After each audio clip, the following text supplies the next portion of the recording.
Conversational marketing helps buyers use real-time conversations via chatbot or live chat.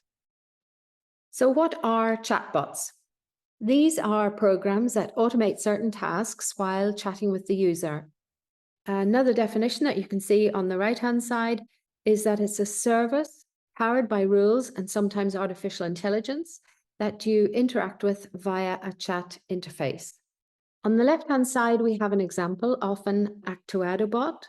You know it's a bot because of the avatar and also because of the name. It's called an Actuado bot because Actuado is the name of the company. You can also see there are already prepared answers. So when the bot asks a question, the user can click the answer that's most relevant to them. These are called rule-based chatbots. Based on what the user clicks, for example, video sales, the chatbox asks them additional questions related to that. It's a conversational approach, which means that the questions and the answers are short. We have two different types of bots, utility bots and information bots. An example of a utility bot is buying tickets, booking hotel accommodation, booking a taxi ride. Examples of informational bots are breaking news, new blog posts, new articles based on behavior on the website. So the chatbot is offering information based on your behavior as a user on the website. So what you're reading, what you've clicked, what pages you've viewed. Artificial intelligence, or AI, is very important to a chatbot. Not all chatbots use AI. We looked at rule-based chatbots, but as you move to the right of the sophistication graph, you can see that more and more of these bots use AI. And now conversational marketing. You probably noticed that, especially for millennial, this is the preferred way of communication. Buyers are different, and we want to give them different options and expand the way we communicate with them. So instead of pushing the content, we're actively participating in answering the real questions users might have, meeting them where they are already. We can anticipate some of the common questions and answer them in advance with the help of a bot, or we can meet the buyers in live chat, as you can see here on the screen. This is a chat with a real person. We can start off with a chatbot first, and then hand over to a live chat when users need more specific or in-depth information. Another example is Facebook Messenger. Facebook is a widely used platform, and so is Facebook Messenger. Here is a real example of Air France, which uses Facebook Messenger for customer support. You can see where there is a bot where you can check in by clicking this button, which would take you to another page where you can add additional information to finish the check-in process.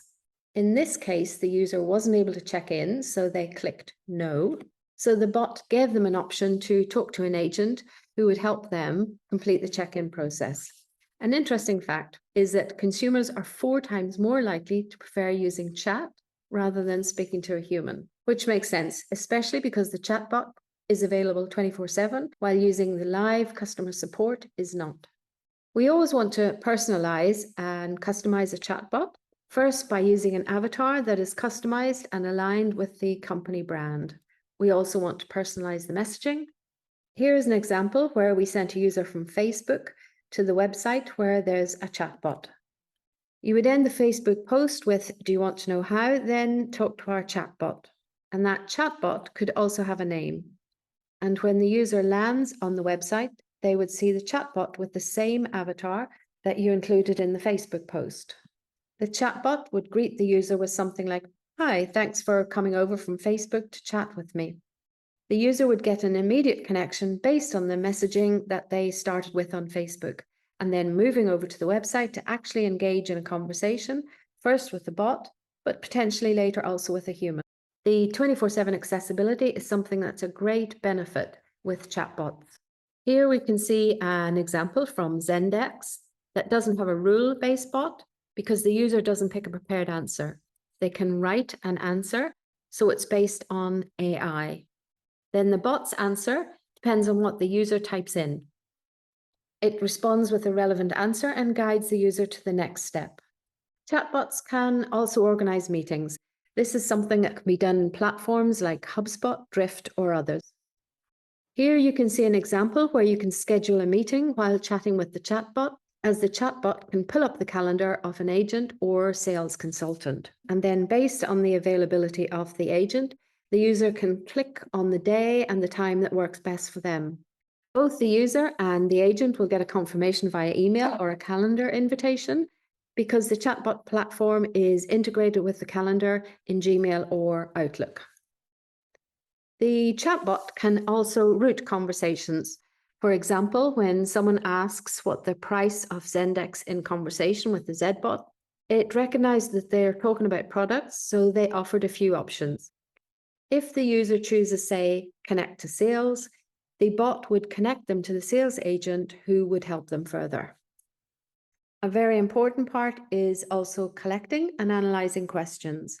It's very helpful when the bots are integrated with a CRM database. For example, if you use HubSpot platform, the chatbots are already integrated with the CRM. And if you use other platforms like Drift, they can be integrated with the CRM platform. Chatbots answer your visitors' questions by pulling information from your database. You could also automatically save a chatbot conversation that would help you with the information you'd need to further information leads. You could create or update knowledge base articles answering the most common questions that chatbots get asked. Or you could prepare snippets with the common answers that you can use in live chat to be more effective and for different employees to convey the same messages. But before we are able to create chatbots, we need to plan them properly, something that is often neglected. It should be very clear what the bot's personality is and that it's aligned with the brand. We need to think about how many scenarios we need. Scenarios are sometimes called chat flows or playbooks, and with them, we create different rule-based options. For example, if you have ABC answers and the user clicks on B, what would the next question be? Because it needs to be obviously related to the answer that the user gave previously. We check and optimize these scenarios. And you can see on the right-hand side just a screenshot of how it can be done. You create the chatbot name, you agree on the design version, because usually there are several different versions of the avatar.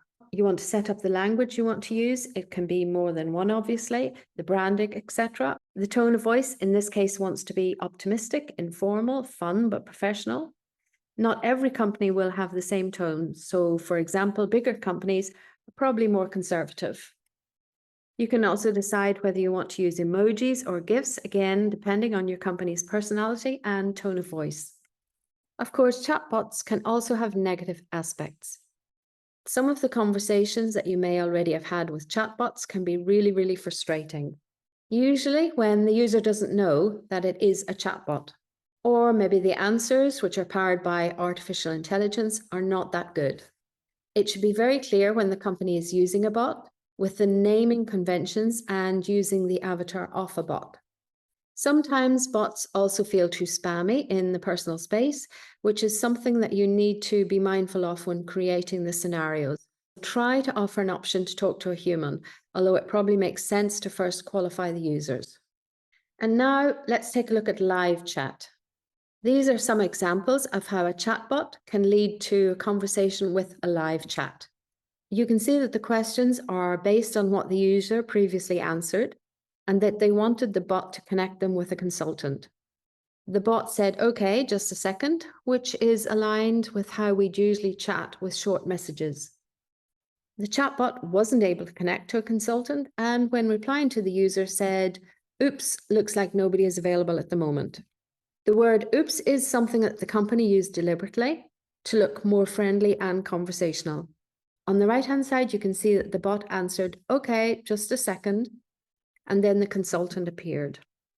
When the consultant took over, they knew from the previous answers what the user was interested in, and they used that information in their first message. So they said, hi there, it seems you're interested in HubSpot. This is something that's really important, that whoever takes over the conversation from the bot, that they read earlier messages first to get the context. Nobody likes to repeat their questions over and over. You can have different scenarios when using live chat. Your team can be online on working hours, and the rest is offline mode.